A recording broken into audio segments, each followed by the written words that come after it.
This is Gabby. Who is Damian Chaplin? Podcast Network, now in its 8th year of talk like you've never heard it before.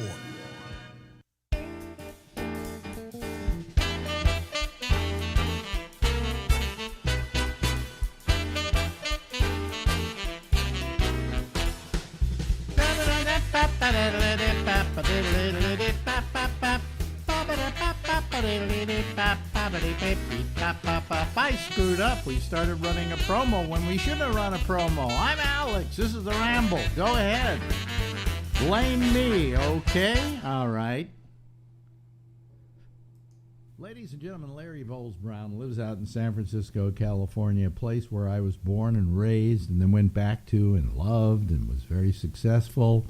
And one of the reasons I was successful is because Larry Bowles Brown was on my show every day telling people what the traffic was. So yes, what's the traffic? Make me feel at home, Larry. What's the traffic like today? Oh, there's a woman's been rear-ended on 101, park at whore. We couldn't do any of that stuff. Couldn't do that today. No, it'd be horrifying. Yeah, we would get protests. Oh, how can you say that, park at whore? Yeah, and nobody has a sense of humor anymore.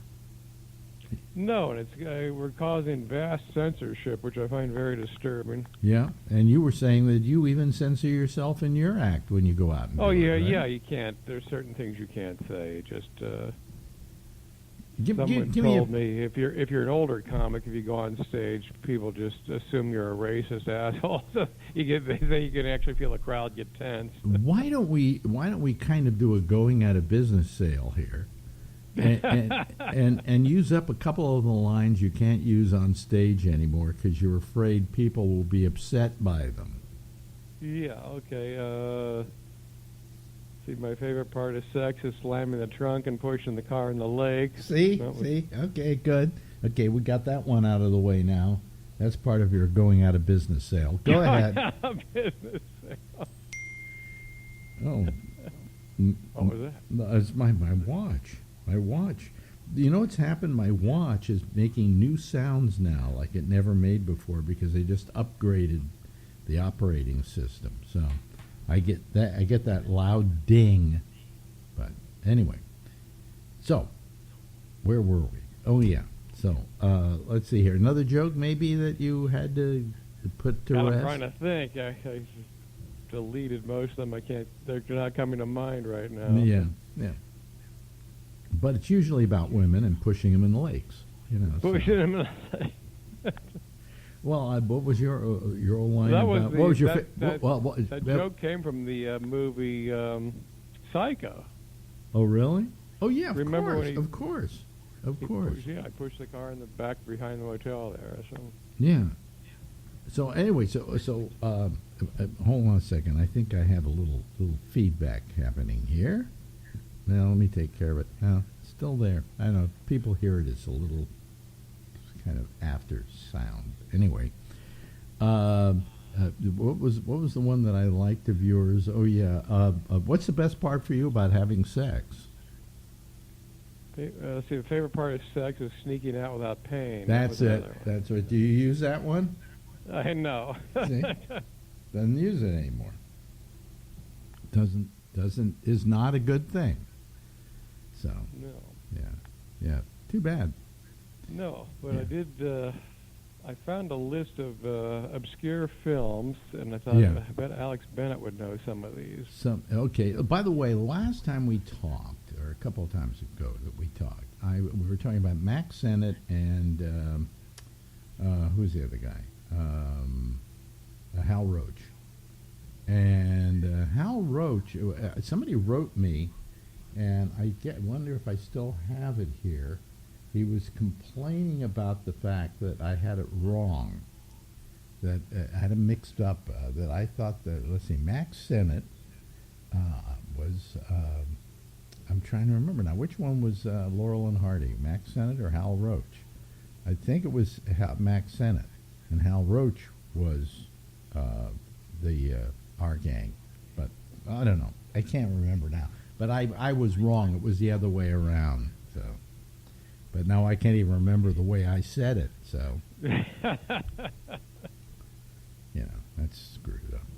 Anyway, where were we? Oh, yeah. So, well, this is a list from the National Film Registry. Mm-hmm. These are culturally, historic, or aesthetically significant films placed on the registry. Oh, okay. And there's some very obscure ones that I'd never heard of, and I thought, I bet Alex Bennett would know who these are. Okay, well, let's see if I know the movies. 1933, Taboo, T-A-B-U. Taboo, jeez. I'm trying to remember. Oh. Do you know anything about it? Like who's in it? No, they don't have anything here about it. Taboo. I know the film. I know the name, but I don't remember what it was about. I think I've seen the name, but I have no idea what it's about. Yeah. Okay. So, all right. Let's try another. Okay, 1922, Nanook of the North. Well, Nanook of the North was actually a documentary, and it was very popular. It's about a family living Eskimos, and it was very big. I think it was I think people called it one of the earliest documentaries. Okay. And it may have even won an Academy Award. It was a silent film, so I don't know if it won an Academy Award. Does it say what year there at all? 1922. Oh, okay. So it didn't win an Academy Award because the Academy Awards didn't start till, I think, 27, maybe 25. I can't remember. But anyway, 27 with Wings. Wings, yeah, starring Richard Arlen. And one of my favorite actresses, Clara Bow, was in Wings. But anyway, let me see here. Yeah, so Nanook was a major documentary and very popular. Okay. Yeah. Okay. This sounds. How about Fatty's Tin Type Tangle, 1915? Is that Arbuckle? It sounds like if it said Fatty, it would have to be Arbuckle. Yeah. Okay. And this sounds really odd. The Life and Death of 9413, a Hollywood Extra, 1928. Well, you're really making it tough on me here. I never heard of that movie. Never heard of it. But I'm sure if we have my friend Shecky here, he probably has heard of it. So Okay, 1980, Return of the Secaucus 7. I think I've heard of that. Yeah, that was that I do remember, and I'm trying to remember who did it. But does it say who directed it? No. No. Return of the Secaucus 7. I know the film, but I can't remember any particulars about it. You could ask Alexa. Okay, Alexa, excuse me, Echo, who directed Return of the Secaucus 7? I'm not sure about that. Just wait a minute. Echo, who directed Return of the Secaucus 7? Return of the Seven was directed by Burt Kennedy. No. That was Return of the Seven. Echo, who directed Return of the Secaucus 7? Farmington.com. Christopher McQuarrie, who helmed both the fifth and sixth installments of the franchise, returns to direct. No, it's right. It's doing the wrong Return of the something or another. But it was kind of a political movie. Hold on a second. You've got me now, which means that I have to go to let's see here, IMDb, Return of the Secaucus 7. Yes. Return of the Secaucus 7. Okay. It was directed by John Sayles, who's a very good director, and starred a bunch of people I've never seen before. 7 former college friends, along with a few new friends, gather for a weekend reunion at a summer house in New Hampshire to reminisce about the good old days when they got arrested on the way to protest in Washington, D.C. Okay. Okay. Continue. This must be the oldest movie ever. Rip Van Winkle, 1896. Oh, shut up. Jeez almighty. I don't know why I'm getting this echo back here. Hold on a second. Let me turn something down. Maybe I'm... Yeah. Oh, I got... No, I didn't get rid of it. Oh, well. Let me see here. Rip Van Winkle. Oh, let me see here. I could, like, cheat here. Rip Van Winkle. Rip Van Winkle. Okay. And there's, no, 1978. 1914. No. 1903. That's it. That's all I came up with. So. Wow. But I'm sure there were a lot of Rip Van Winkle films here that I see. So. Okay, well, this may be the greatest John Wayne movie, The Searchers. The Searchers. Oh, great film. John Wayne, and he goes out to find his niece, who has been kidnapped by Indians, and he spends 15, 20 years searching for her, and eventually finds her. And his niece turns out to be Natalie Wood. So But in Natalie Wood, they have somebody playing Natalie Wood as a child in the film. And do you know who played that part? No. Lana Wood, her sister. Oh, the sister. Yeah. Yeah. And it was Who I think directed. was in a James Bond movie. Directed by John Ford, by the way. Let me just add that to the. And destroyed the note. John Wayne actually could act. Well, yes. I mean, and after all those years, he probably couldn't get away with not being able to act, But boy, was he good in that picture, And I've never seen it. I should check it out. Probably one of the greatest westerns ever made. Okay. So, but continue. Gerald McBoing Boing, 1951. Well, that's a cartoon. And it was done by UPA, which was a United Producers Association or something like that. And they did these kind of like they also did Mr. Magoo as well. And yeah. See, you knew it right there, like bang. Yeah, Gerald McBoing Boing was about a kid who went boing boing, one of those artsy fartsy cartoons, where they went all kind of artsy. You know what I'm talking about in the 50s? Like Mr. Magoo was one of those. Yeah. So. Okay, continue. The Hitchhiker, 1953. Hitchhiker, yeah, I know the Hitchhiker. I'm trying to remember. 53? 53, yeah.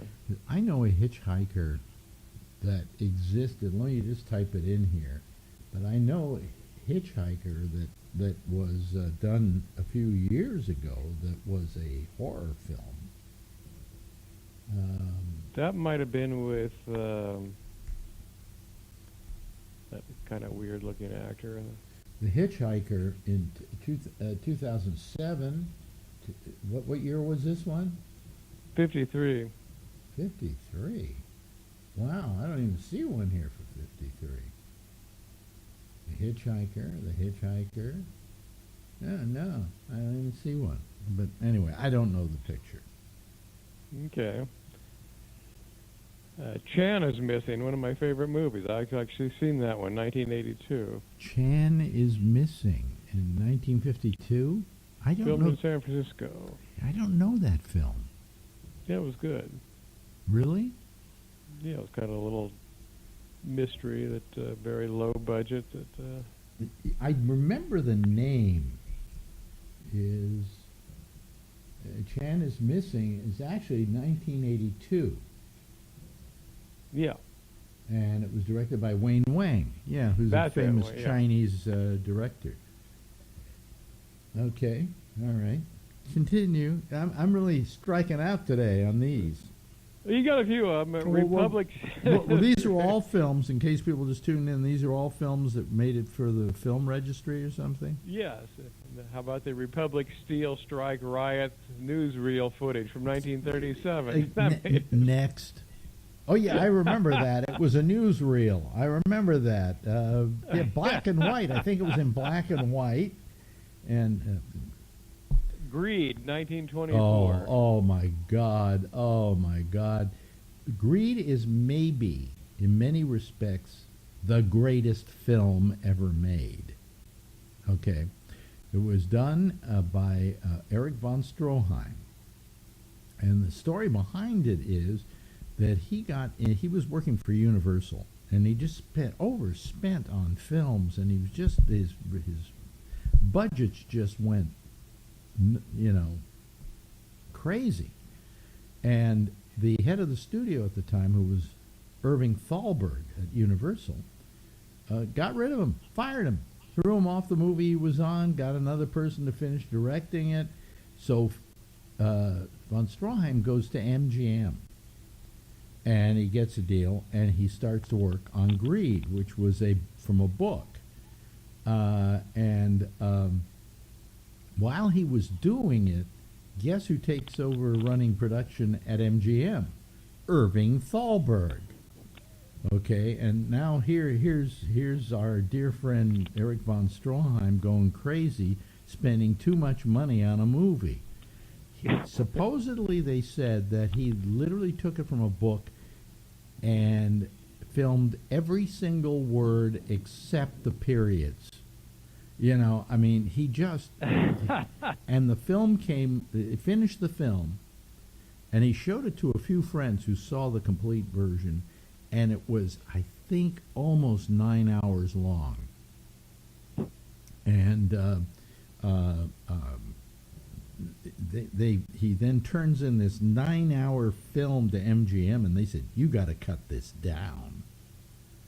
Okay, and he cut 9 hours. I would think so. I think he cut it down to 6 hours.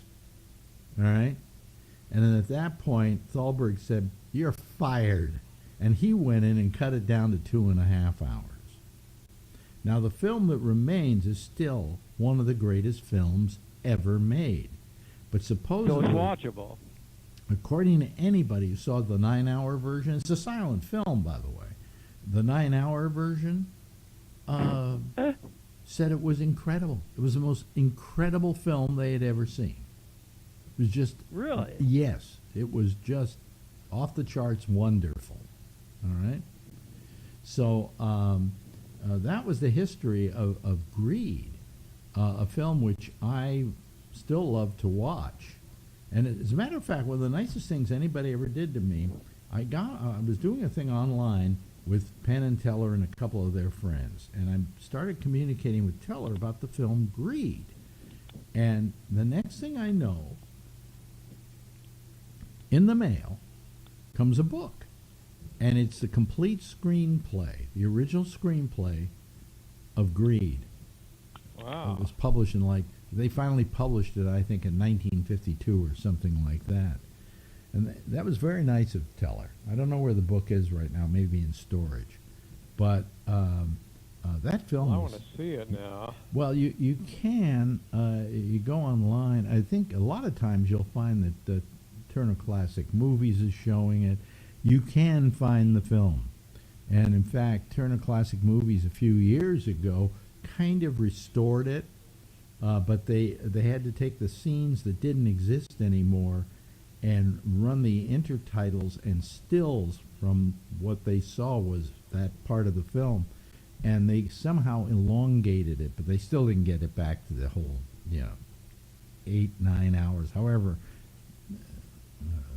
lengthy the original one was. But I got to tell you, wonderful film, one of my favorite films of all time. So there. See, you didn't get me on Greed. Well, I'm glad you got. I was interested. Yeah. 1916, Intolerance. Intolerance, D.W. Griffith. This is the one. Oh, okay, I thought that was Griffith. Yeah, Okay, you I al- never you saw that one always, you either. always see scenes of intolerance in documentaries about old movies and so on. It's the one where you have Babylon. I think it's Babylon, and all these big giant elephants. I mean, it was one of the largest. It was probably the largest set ever built up to that time for silent films. So, okay. Next. I would love to see movies that are made like that. That was incredible. It's a spectacular film, but it's not one of my favorites. It just looks great, you know. What happened was the reason he created the film was he took a lot of heat for, Birth of a Nation, which was his first big hit, and he didn't do that well with the audience on that because it was about the Ku Klux Klan. The Ku Klux Klan were the heroes of Birth of a Nation. And so he was considered a racist.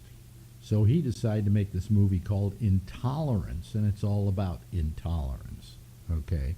And that was his way of doing a make good, before the Me Too movement. Anyway, you have another? Okay, how about 1932 Freaks? Freaks is Todd Browning. He used actual real circus freaks in the film. He used actual circus freaks. And it's a rather scary film. It's a horror film. Because Todd Browning did the original Dracula, or the original sound Dracula. There were other Draculas before that. And Todd Browning... this film was just so off-putting. I mean, freaks, people with no arms, no legs, pinheads, midgets, tall people. He had Siamese twins in this picture. And it was so off-putting that it was banned in America for something like 40 years. The only place you could see it was in Europe. But that's Todd Browning's Freaks. Very, very, very uncomfortable film. Sounds like it. Okay, let's see here. We still got time for at least one or two more. Got a couple more. Okay, I've heard of this movie, Mildred Pierce. Mildred Pierce, Joan Crawford. That's it. That's all I have to say. Who always, to me, she always looked a little scary. Was that Joan Crawford? Yeah, I think it was Joan Crawford and Mildred Pierce. I mean, you know who I mix Joan Crawford up with occasionally is Barbara Stanwyck. Let me just make sure I'm right, but Mildred Pierce was, I'm sure it was Joan Crawford. Mildred Pierce. No, they have a Kate Winslet version here. Joan Crawford. Yeah, I was right. Joan Crawford. Yeah. So, and, let's try one more. Okay, this I'll never get this. This is 1921, Manhattan. I do know that film. I have that film. Really? Yes. I can't tell you what it's about. It has an opening that's very strange. It has an opening credits in which you have this giant monster walking down Broadway, smashing cars and everything in his wake. And that's the credit sequence. And I can't remember what the rest of the film was about, but I think that was the Manhattan you're mentioning. Okay. Yeah. Okay, try one more. One more. We got time. One more. Okay. This is Hmm. the Great Train Robbery, 1903. Oh, well, come on.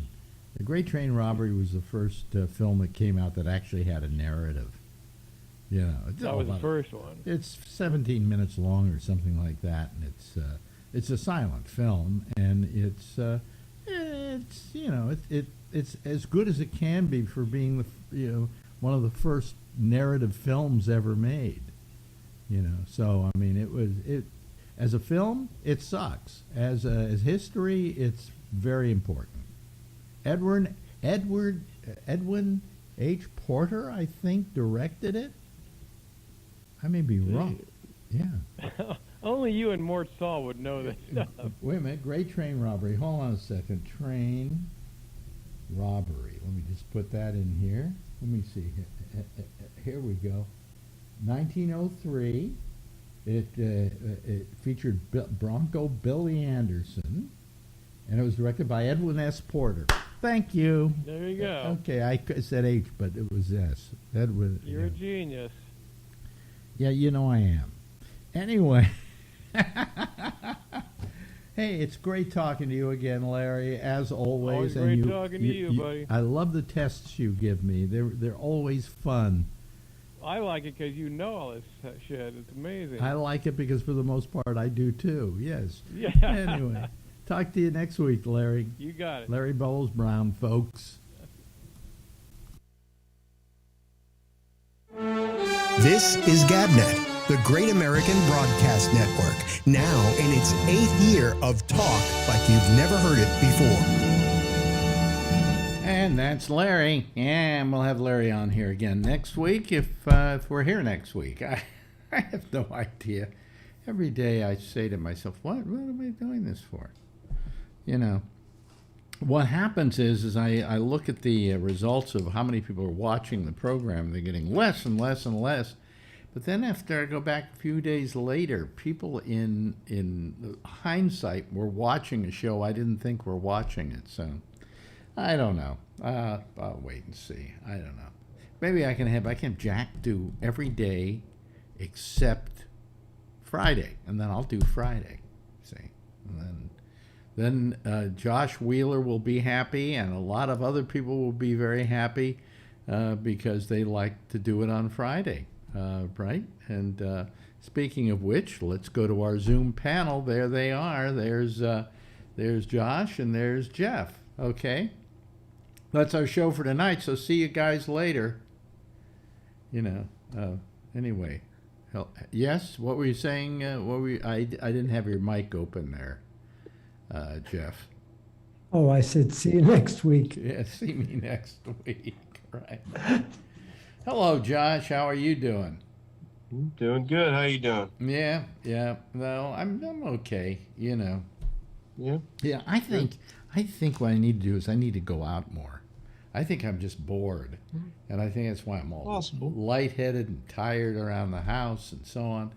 But then I go out and there's no place to go, you know? I mean, yeah, I know what you're saying. Oh, you live in New York City. There are places to go. I suppose if I were like 21 and I could go to some stupid concert or something, you know, but I don't care about that anymore.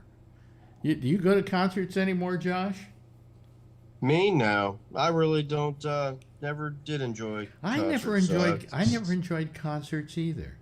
You know? No, I really never have. I've always found, just like what I've heard of them live, since I've really only been to maybe like 2 in my life, that most people do not sing anything like they do on their albums at all. No, because they did them in the studio. You know the worst act. Right. You know, but I mean, some of them just downright bad. You know. You know the worst act was I've ever seen that could not reproduce what they did on record live. It's Crosby, Stills, and Nash. They were terrible. They were out of tune. Well, that's what I'm saying is a lot of them do that stuff, and you know, I think the only concert I really remember even going to was a few years ago before Glenn Frey died. My wife and I went to see the Eagles, and they did a really nice job. But you know, other than that, Sirius, you know, plays a lot of live tracks from people in concerts, and you can find them YouTube and those kinds of things. A lot of people are just not. I mean, they put on a show, you know, like a performance, but the singing's just not. Yeah, and the question is, how much does it cost to go to a concert these days? Well, I imagine they're pretty expensive. Yeah, they just had Elton John was just at Levi Stadium, and a lot of my friends went, and I mean, it's a good show, and I think his singing really didn't have that you know, those long words, or you know, however you say that.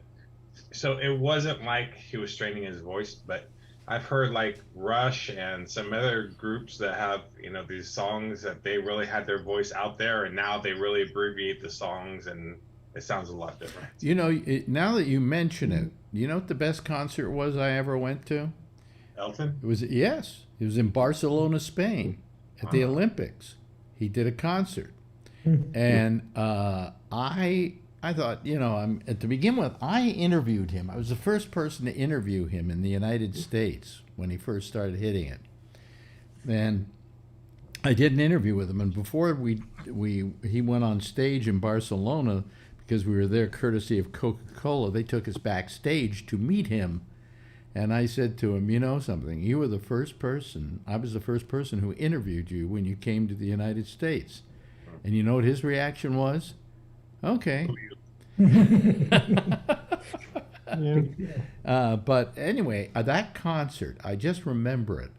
Then I thought, you know, okay, Elton John, he's good, you know, but what's it going to be like? All of a sudden, he started playing one song, and then another song, and another song, and you knew every one of them. Every one of them were hits. And the energy in the stadium, it was one of these mini stadiums, they call them, mini soccer stadiums. And I'm telling you, it was the best concert I've ever been to. It was just, I mean, I was exhausted.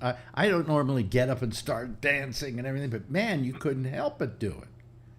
Yeah, my friends showed a bunch of videos and it was like song after song after song, and like you forget all the songs that he did that were popular, like you said, that you remember all the words to. It's crazy. Yeah. You know, I mean, and you think you know everything he did, and then all of a sudden he'll do another one. Yeah.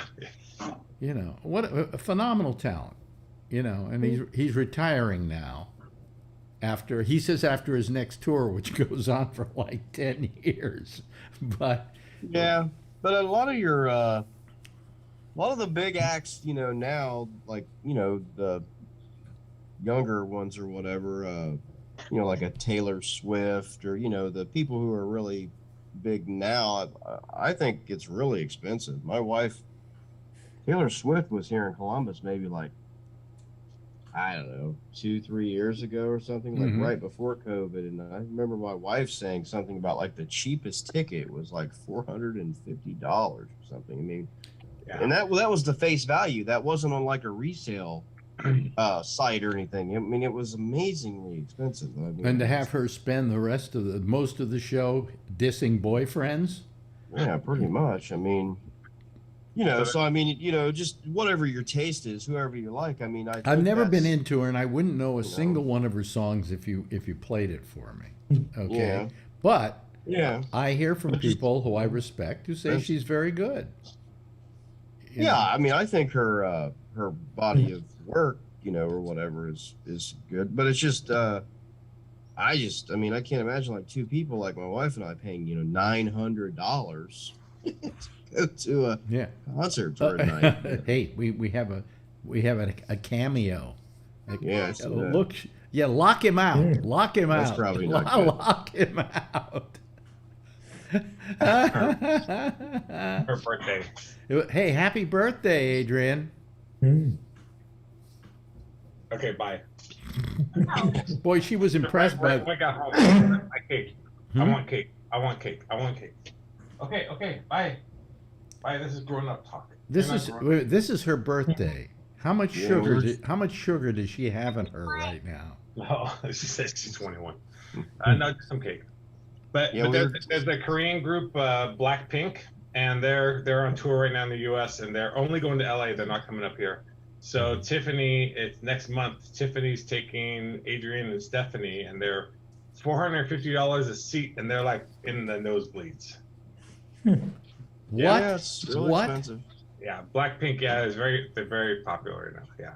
Well, you know, I mean, all things Korean are very popular now. Movies and music and soap operas. Yeah, the dramas. Yeah. Yeah. But so she's. I think they're gonna drive down. Then we're gonna fly down. So you have flight, then you have hotel stay because they're gonna stay a couple days because they want to go Friday so they're not all burnt out by going down Saturday. You should see what's going on in back of you. Yeah. Oh yeah. See, and what's his name knows about Blackpink? Bree knows about Blackpink. Hello, Bree. We haven't seen you in a while. How you doing, Bree? Hi. Where in the world are you? Can you hear us? Well, let me. I'm trying to hook up my headsets right now. I am somewhere in Malaysia. Somewhere in Malaysia. Okay, That's turn on right. your camera now too.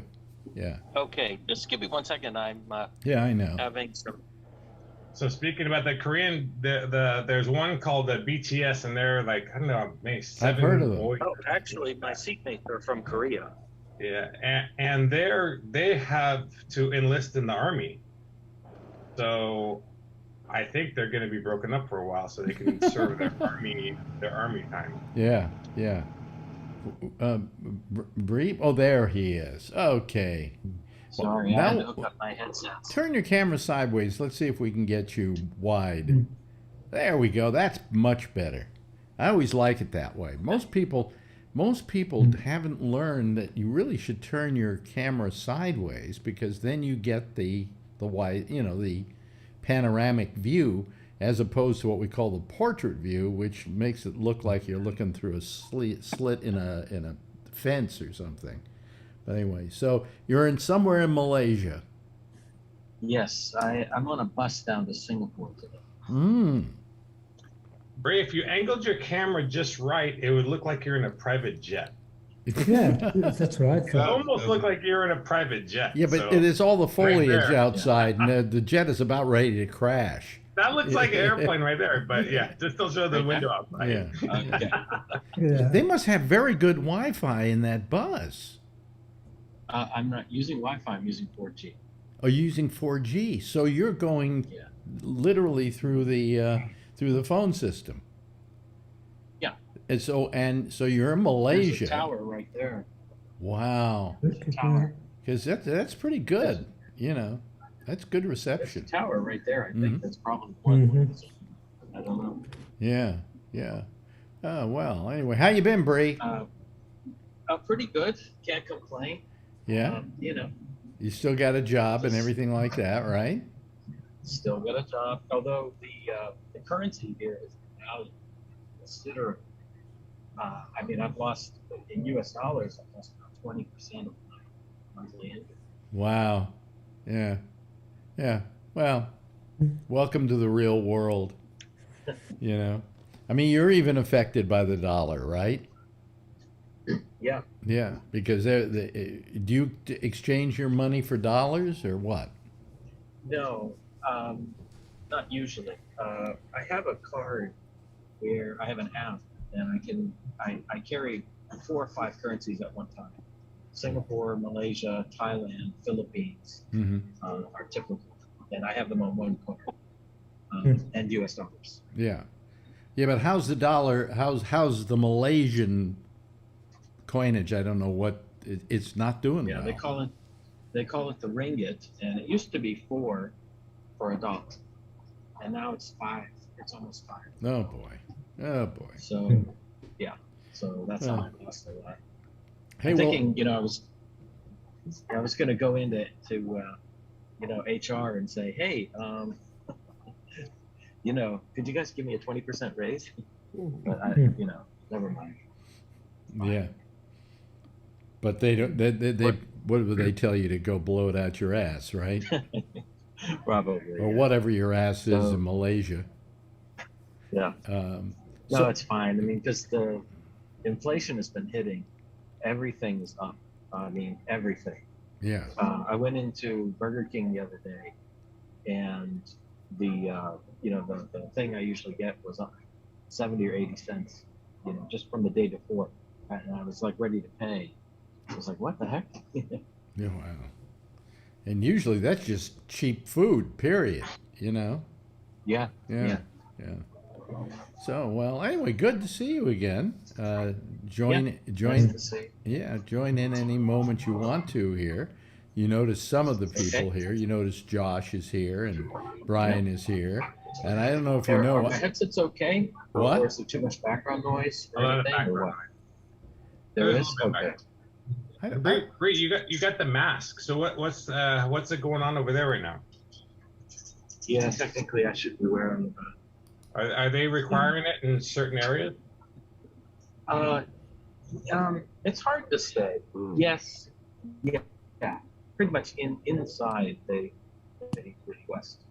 they would question you to please wear the mask. How bad did COVID hit Malaysia? You know, it definitely hit here. I don't think that it was ever Italian or U.S. levels or China levels, but you know, it was here. It was here, obviously. And did you get a vaccination? Yes, Yeah. I'm double vaccinated. My friend is getting his third booster today, the Moderna, you know, the new one that covers the new variants in Yeah. Singapore, and so he's going to tell me how it went. I might get it tomorrow or the next day. Bivalent. Yeah. Well, I've had quadruple That's it. vaccinations now. Had quadruple vaccinations now. So. Oh, really? Yeah. Well, I mean, I've had, you know, the original 2, then another 2, Great. and then a third one, a third booster.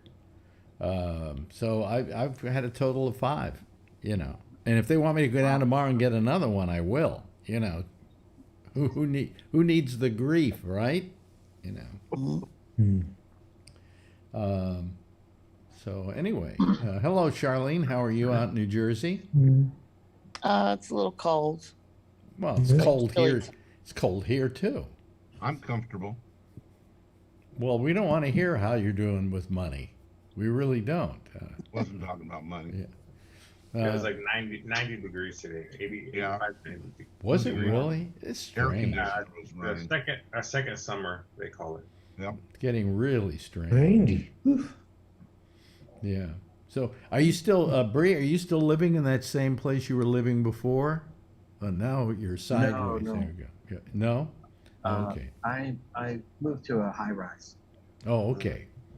So you no longer have Yeah, problems. it's much better. You no longer have problems Much with better. that wild animal that you were dealing with.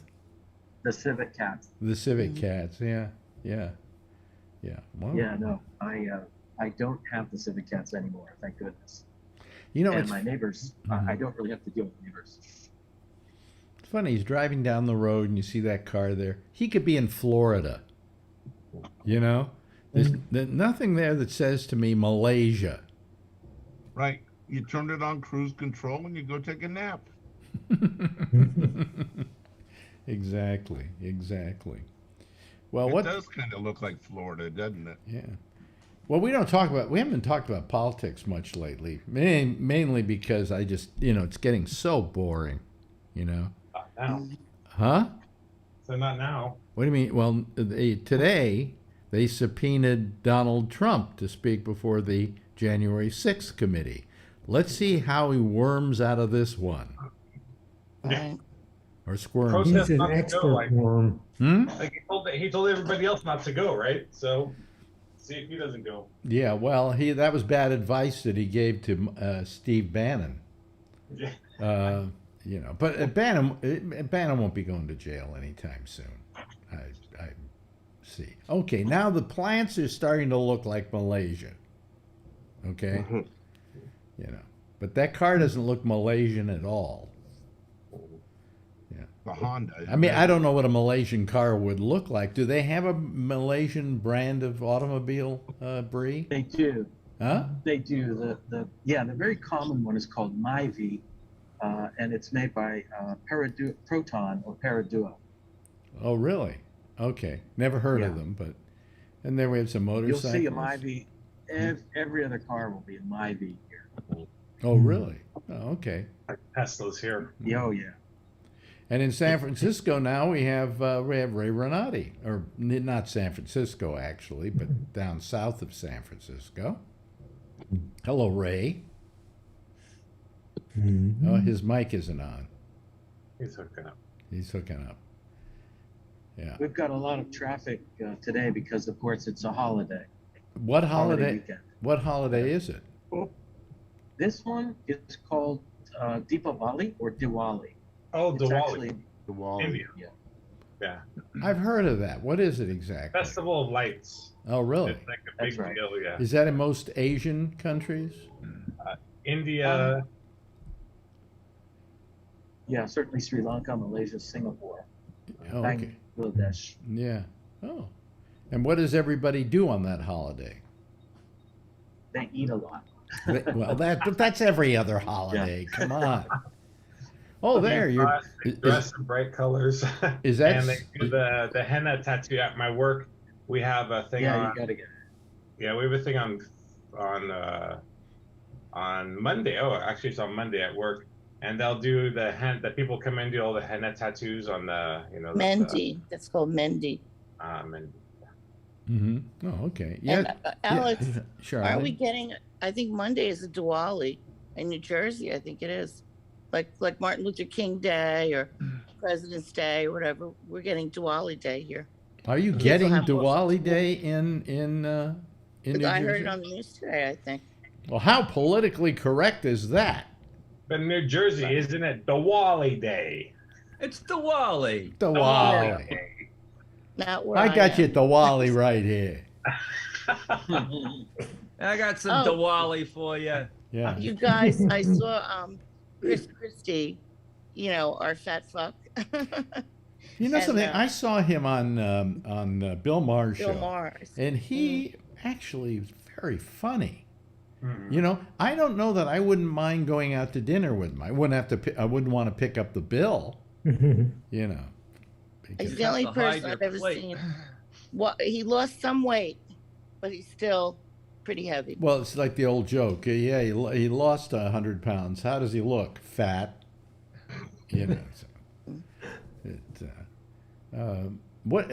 You know. I mean, I was just amazed when I watched him on Bill Maher how much fun he was. He had a good sense of humor. I Well, like the guy. Huh? Well, you people would. What'd you New say? What'd you Jersey. say, Ray? You like him? I like him. Actually, I have to say that in that context, I don't like him as a politician. No. Okay, he's a skeezy little motherfucker. Okay, but Right. but I wouldn't mind going out to dinner with him. You know, because we'd have good dinner conversation.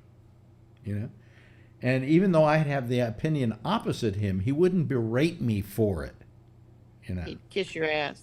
no, he wouldn't kiss my ass. He would. Well, I just, thought he was kissing Bill Maher's no, ass. he wasn't. He was telling Bill Maher basically, "This is what I I'm am. sorry. This is." I'm not arguing with you, but he's my governor, because I live in He's Chihuahua. not your governor. Well, he'll always be my governor because he was the governor of New Jersey. Whatever. I'm not. Forget it. I'm He's sorry. your former governor. Well, he's the fat fuck to me, Okay. and a lot of people I know. Well, you know, he has a weight I mean, problem. I know he's a good Republican. What are but- you? Are you a fat shamer? Is that what you are? No, I'm just not a Republican, and I don't know how anyone could be one because I'll never be one for the rest of my life. I'm thinking of becoming a Republican. I truthfully, Why? Why? Because they got to have somebody in their party who's got a sense of balance and decency and so on.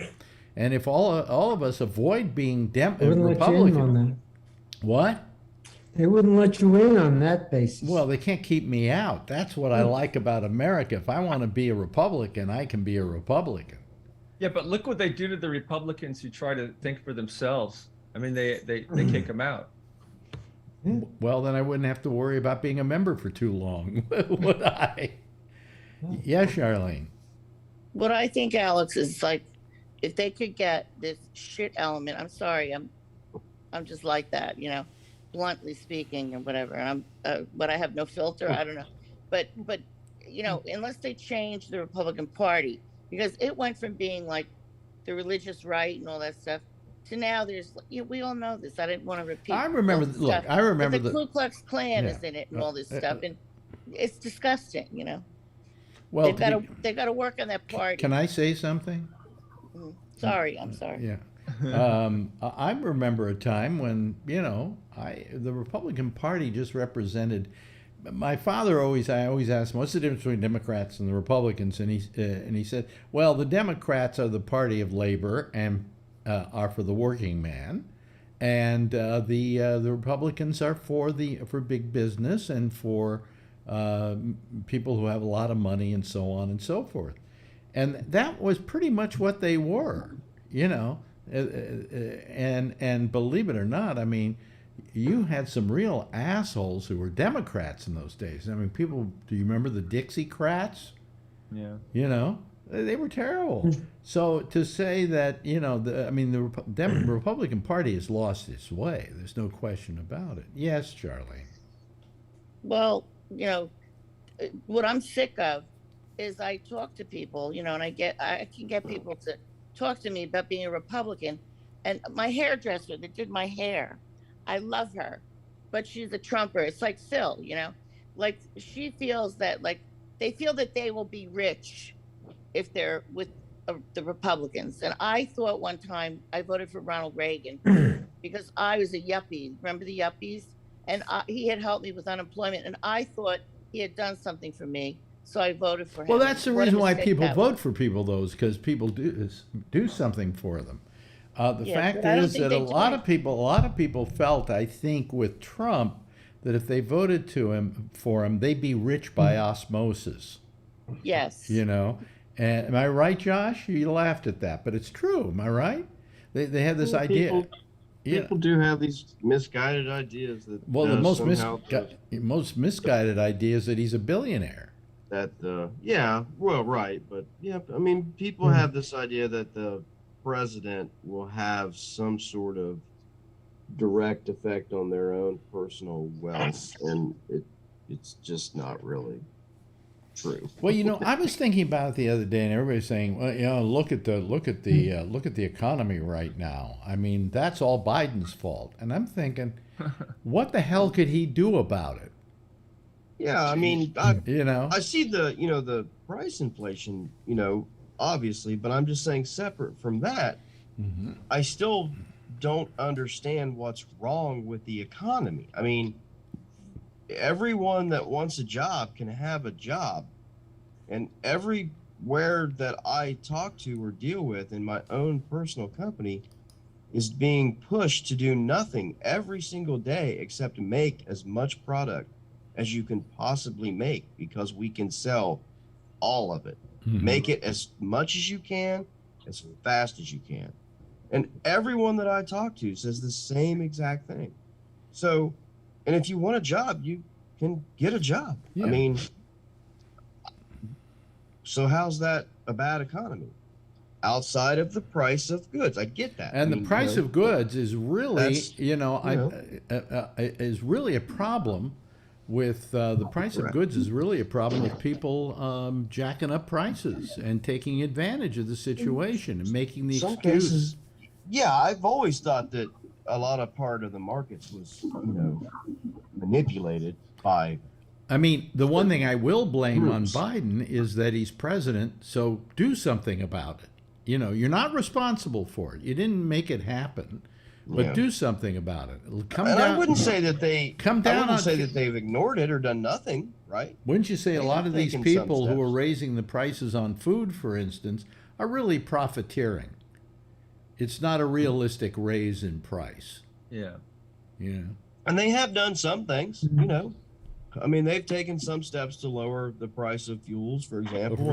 But that he can do in various and sundry ways. The economy itself, what the cost of goods is, there's not a lot he can do about, I would agree. I mean, and even the things that they can do, it's not as if you could say today Biden signed in the law that Congress passed the Inflationary Reduction Act, and the next day you go to the store and the bread is 42 cents cheaper. That's going to be a long time, I mean, so, it's not as if, okay, Congress passed that law, all the goods and services will now be cheaper. Well, it's interesting that you have Bree here in Malaysia who's having the same exact problem. The cost of a burger at McDonald's was 42 cents more today than it was yesterday.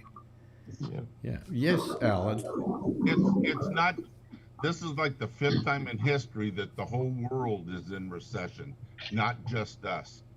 So that's why Brea's got problems, and China's got problems, and England's got problems.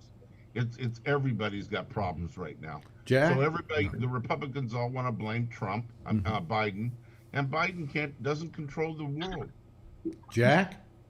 Hey there, this is one of the more interesting conversations I've heard all day. Dwight Eisenhower, as he went into the second term of his presidency, said sometimes the president is just there. Harry Truman said, you go to Washington You become president, and you think you're going to be able to do something, and yet there are already 400 other sons of bitches up here thinking they're going to do something. And I think the thing we have to remember, when we went to this idea of a global economy, it screwed everybody. Look what happened in Britain just yesterday. A guy who had been prime minister for 2 weeks. A guy? Resigned. Yeah. A guy. It was a woman. It was a woman, and it was 6 weeks. I'm sorry. A guy. Did I say a guy? Yes, a girl who had been president. A girl?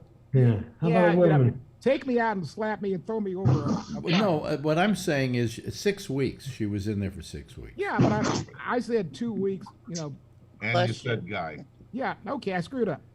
That'll be the. Hey, he's our new Phil. That's the only time I ever screwed up. But look, what I'm saying is, somebody who was in office for 6 weeks is out of office. It's hard for all of these politicians to do something in their countries now because we trade on an international level. Somebody coughs in Europe, we hand them a handkerchief and blow the nose in New York. Yes, Charlene. Well, Josh, had said something, and he said that people just think that, you're going to go into the store and magically see, after this inflation thing that, Biden was doing.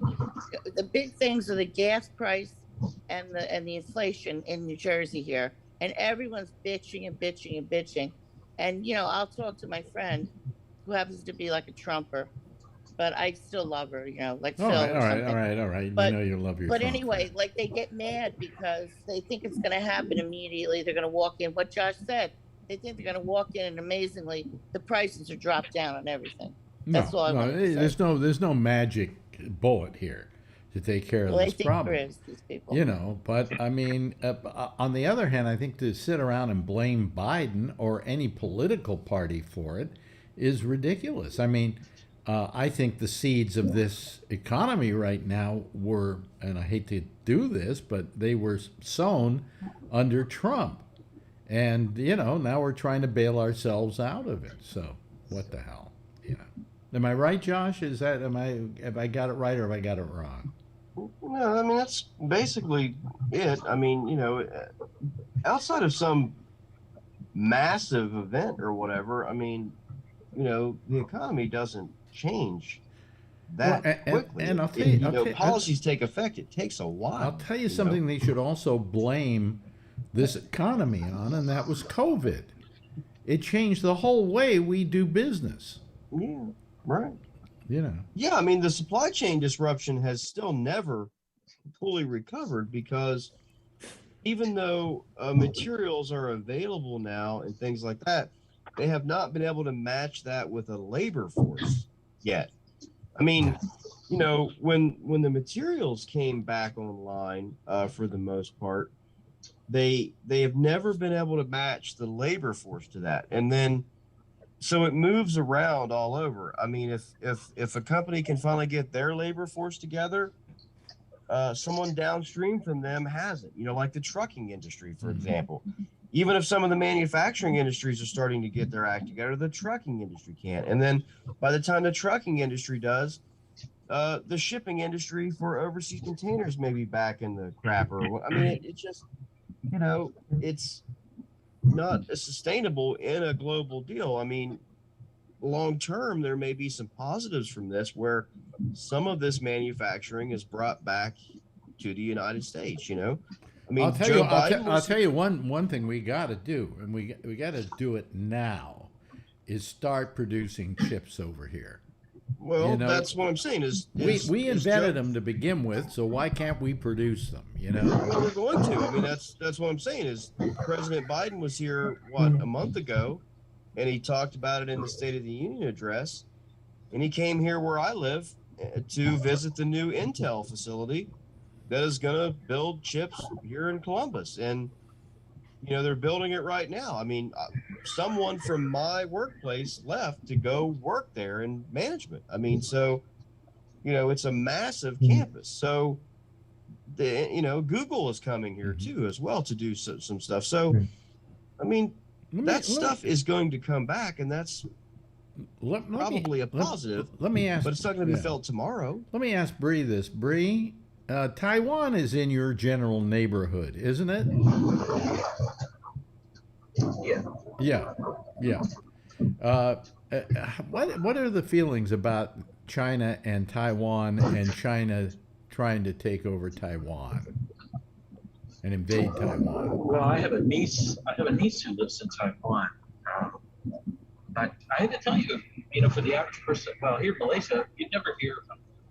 And even with my niece, they don't really talk about it on a daily basis. Yeah. So it's just not something that. So they just go on with their lives right now, and if that happens, that happens, right? Oops, he froze up. Must be so much for the good Wi-Fi. So much for the that's not Wi-Fi. It's he's using his phone service. The 4G. The 4G. Oh, you get 5G. But and Josh is right with all the manufacturing stuff. I mean, so, you figure supply chain and everything has grown, and there have been little spikes here and there. But then if you stop that, for 6 months, for a year, 2 years, and then try to just snap your fingers and have all the supply chain, every part of that supply chain, it's very, very hard. How has the supply chain affected your company? Because you create goods and services and technology and so on. Yeah, and one thing we've been really good at the last 10 years is obtaining companies so we don't have to rely on people making the parts, but it's still the raw material, all the plastic that we get to make our plastic mold injected parts, and then all the chemicals. So it affected really bad. So, those PPE, we're out of masks. We're actually reusing masks at the beginning, like February, just before COVID really hit, is when we started seeing all that supply chain stuff happen. Because the global started using all those masks, and then we started getting short, and then that was February. Then by March, when everything was hitting, that it was very difficult. Bree? What do you think? You're trying to say something? There was a pack of monkeys there. Oh, wow. Now, And I don't Trump think you was see that. leading them. I don't think you see that in Florida. The signal might be in and out. Yeah. In between KL and Singapore. Yeah. Boonies here. Where are you, Bree? He's in Malaysia. Oh. Yeah.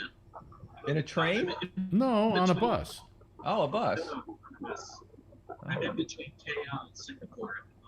Yeah, show out the window there, Bree, and let's just see. Okay. Just shoot out the window a little bit. Okay. All right. Hold on. There we go. See? Oh, wow. There you are. He's in Malaysia. Looks like California. I know. I was saying that. Pineapple farms.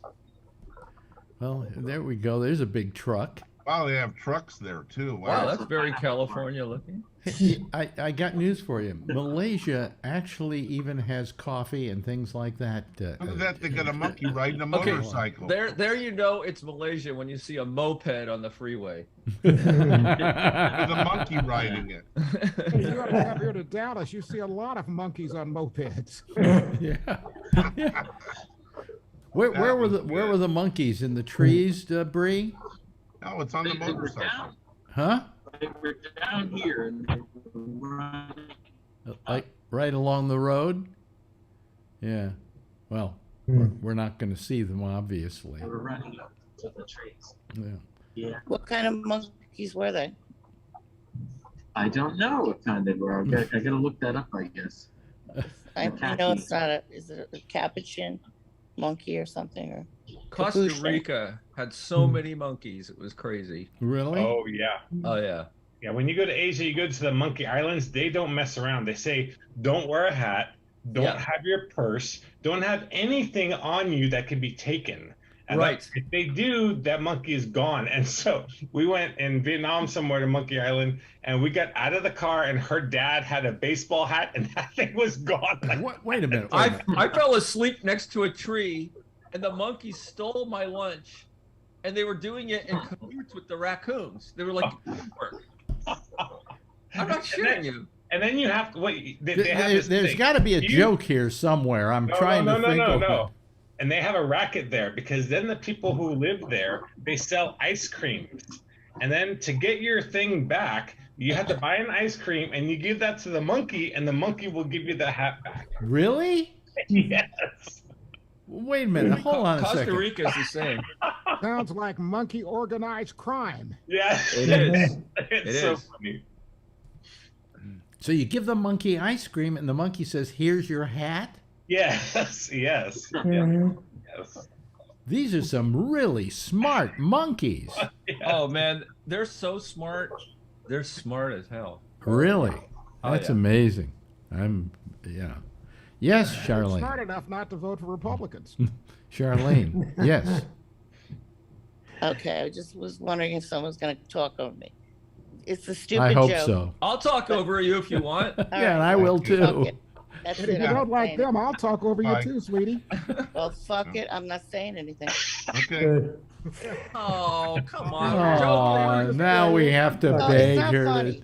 It's not fucking funny, okay? What do you mean? What's not Oh, funny? man. What's No, not? it's not, What? because I don't, no one lets me make a joke, and it's probably a Phil joke, but I said, isn't that a Marx Brothers movie, Monkey Business? Is it, or I'm wrong? You're right.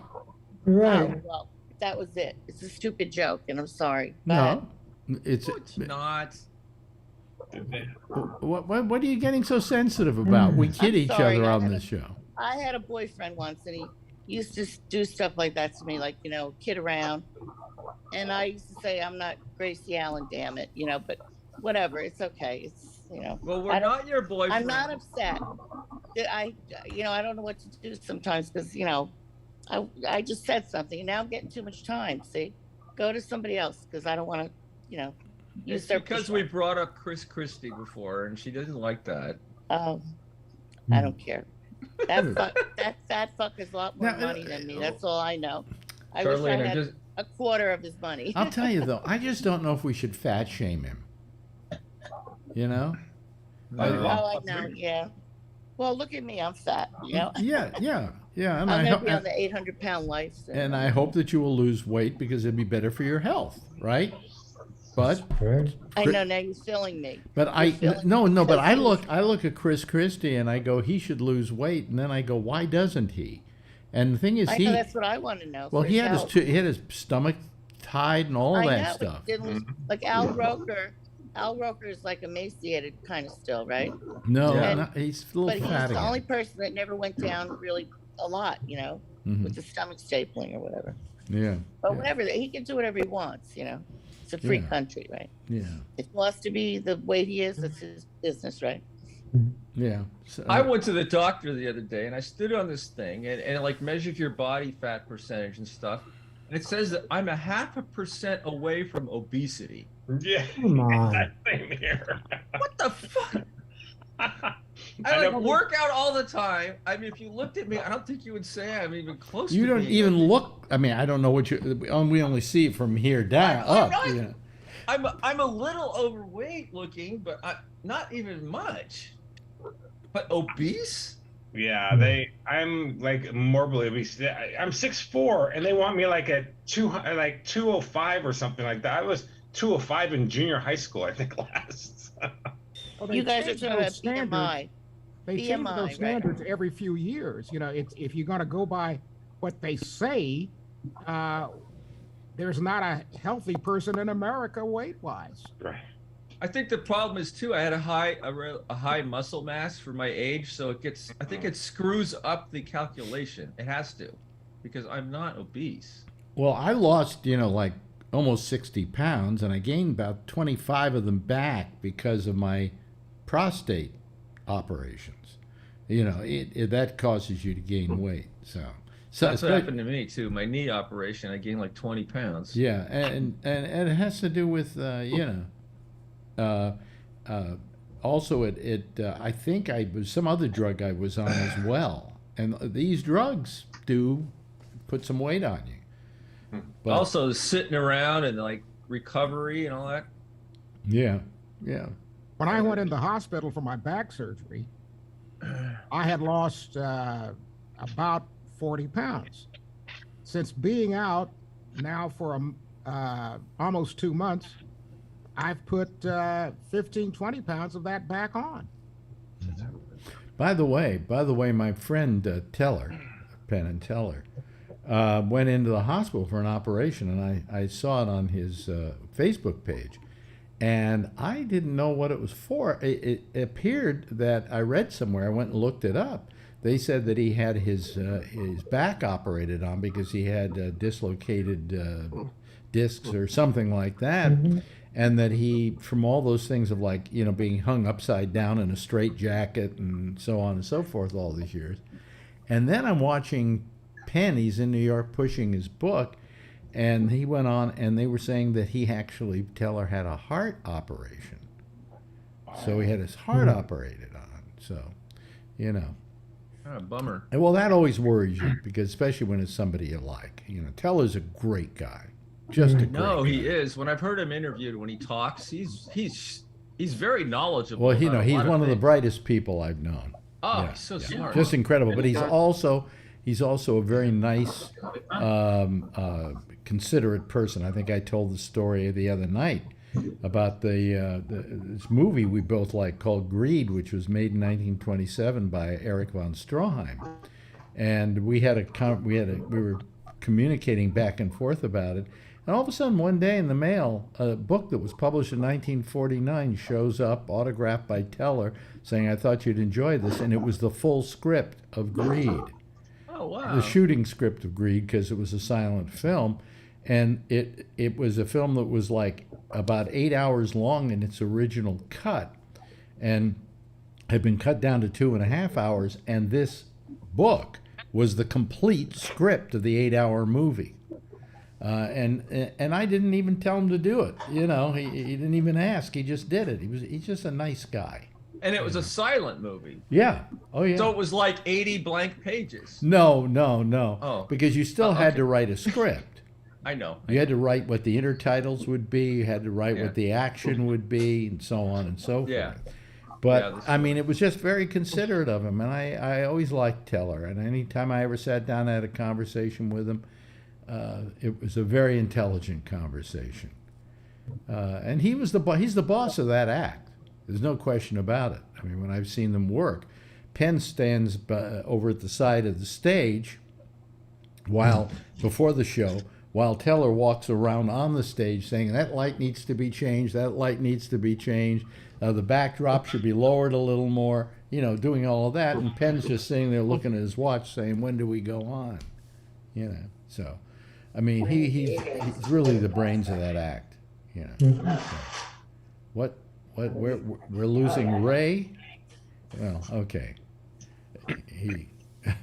I guess I was. Well, you're losing me too. I've got to get ready for the intersection coming up at the top of the hour. Yeah, go right ahead, Jack, and we'll see you then.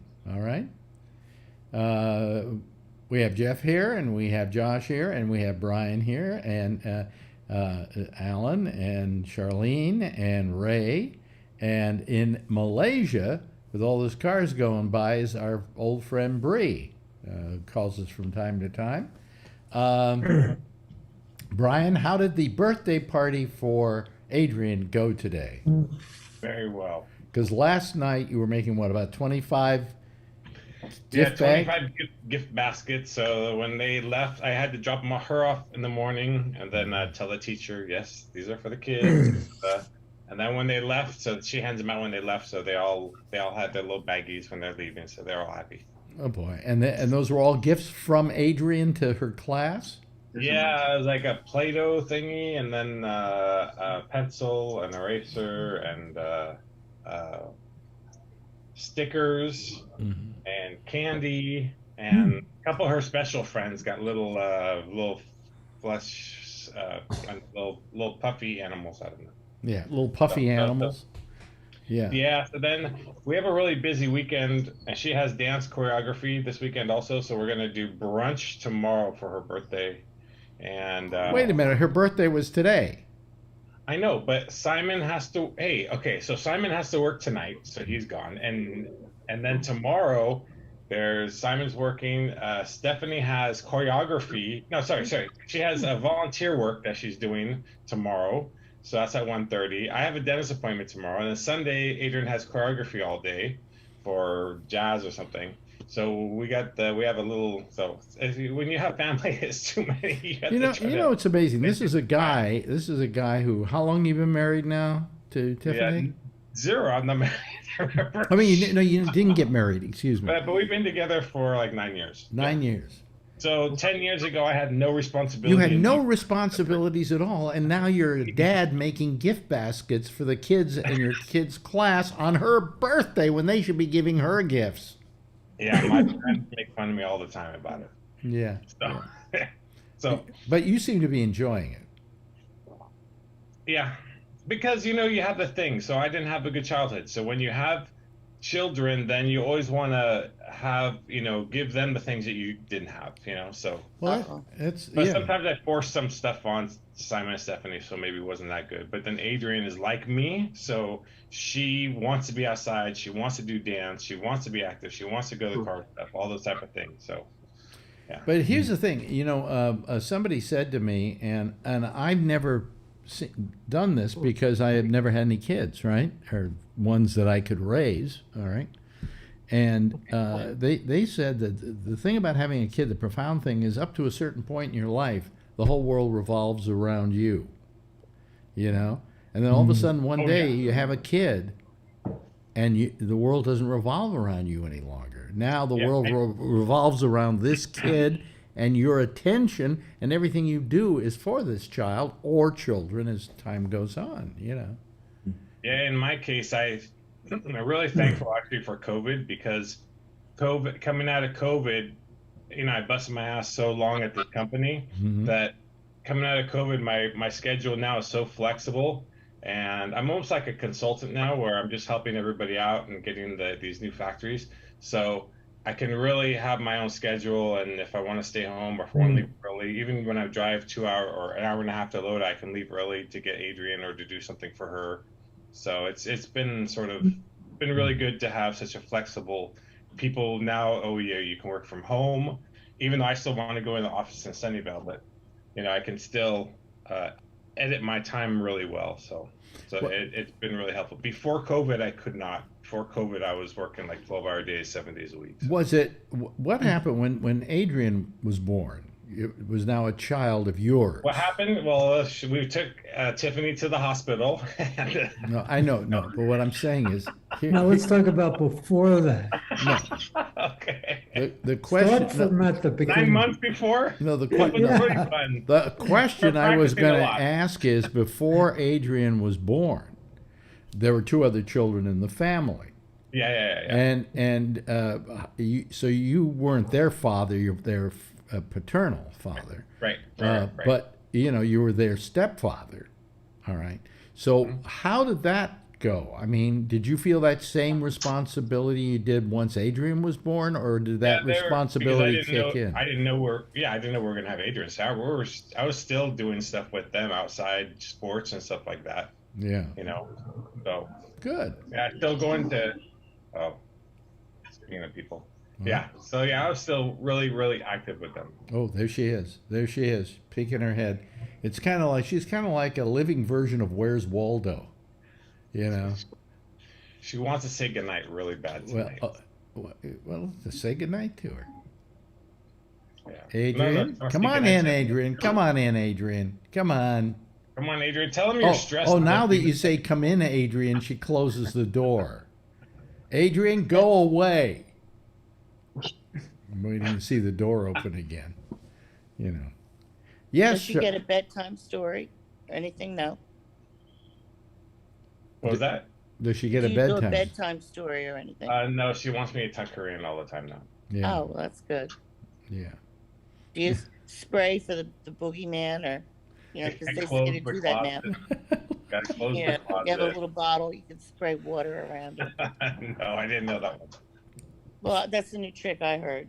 My son's 30, so I don't have to spray anything. She's just downright hilarious. No, she has a really good sense of humor. And so we know where she gets that from. Oh. Now she's she just went into the closet. She knows you're talking about her. What, she went into, is there a reason why she went into the closet? Just she. And is this the beginning of a trend? No. So anyway, so we have the elections coming up in a couple of weeks, and nobody knows what's going to happen. Same here. Huh? Yeah, we've got elections here too. Really? Yeah. How's Currently, there's no government. There's no government? Right, that's correct. What happened? I don't know.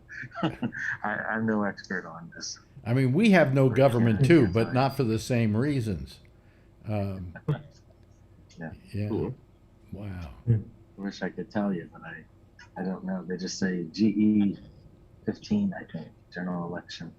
General election. They're coming up in November. They called it 2 or 3 weeks ago, and then they get like a month to campaign, and then they'll have the election. Well, do you vote? Do you vote in American elections? Yes, I do. Okay. And what state do you vote in? Pennsylvania. Pennsylvania. Okay. So you get like forms and so on. You fill them out and you vote for who you're going to vote for. That's right. So in Pennsylvania, you got Mehmet Oz. Mehmet Oz up against what's his name? Trying to remember his name now. Guy who had the stroke. Fetterman. Fetterman. So can I ask you how you're going to vote in that one? I'm up there because I'm not knowledgeable about it. Oh, okay. I haven't followed it. Well, let's just put it this way. Dr. Oz sold snake oil on TV. Okay, is that all you need to know? You know. You call that nice. Yeah. I mean, Fetterman, supposedly, according to his doctors, he just has, as a result of the stroke, certain auditory problems in which he has to see a question written in order to answer it, rather than respond to it, hearing it orally. But he says in every other way, he's completely fine, you know. So, but you know, Oz is trying not to make it an issue, but he makes it an issue subliminally, okay? Because it would look bad if he gave him a bad time for having a stroke, since obviously Oz was a heart doctor, you know. Right. And imagine going into your heart doctor after having a stroke and having him make jokes about your stroke. It just wouldn't be right, you know. I know you're leaving, Alex. I'll hurry up. But, you know, everybody was really pissed. A lot of my doctors would say, you know, like when he was a cardiologist, he pissed everybody off when he got a TV show. Mm-hmm. Now he could piss everybody off a lot more because he's a cardiologist running for trying to be a politician now. He's a cardiologist from New Jersey who's running for election as a senator from Pennsylvania. That's the part that really bothers Didn't he move everybody. and all that for something, you know, so he could do Well, it? I think he, you know, got an apartment. You know, that qualified him. Yeah. So, anyway, listen. How is it? How it is? How is it, Alex? What? He was a How surgeon. is it? A cardiac surgeon. Right, not just a cardiologist, a surgeon. Right. Hey, But, listen. You know, you got to He's gotta explain to come. me, Wait a minute, Alex, how the Republicans are going to gain in the House, and pretty much say the same in the Senate. No, they say in the Senate They that the Democrats are going to be about 2 ahead, and that Well, that we'll we may lose the House, but who knows? You know. Anyway, listen, we got to Considering all go. the- Yeah, we got to go. Jeff, thank you for being here. Josh, always a pleasure. And there she is, Adrian. And great pictures, Adrian. She's as I have her art up on the wall here. It gets better and better and better and better. She's Nice. terrific. Yeah. That was mine. How about mine, Uncle Alex? That's very Anyway, good. goodbye, Brian, and goodbye, Adrian. Yeah, right. Okay. Mhm. And thank she you, put this Alan, and out. thank you, Charlene. Thank you, Ray. And from Malaysia, Bree. Make sure you call again soon, Bree. We'd love to talk to you. Okay? Bye-bye. I blow a Everybody. kiss Yeah, there they are, folks. That's our citizen panel, all waving goodbye, and I'll wave goodbye back at them. Thank you all. I appreciate it. Okay, bye-bye. That's our citizen panel. Jack Bishop is next. He's here with with a little program called The Intersection. He'll be doing his calls on Skype at GabNet Live. I'm Alex Bennett. We'll see you on Monday for the pop-up show at 4 o'clock on Facebook, and then right back here on Wednesday, same time, same station in life. And in the meantime, as always, if you see her, tell her I love her, okay? Have a nice weekend, everybody.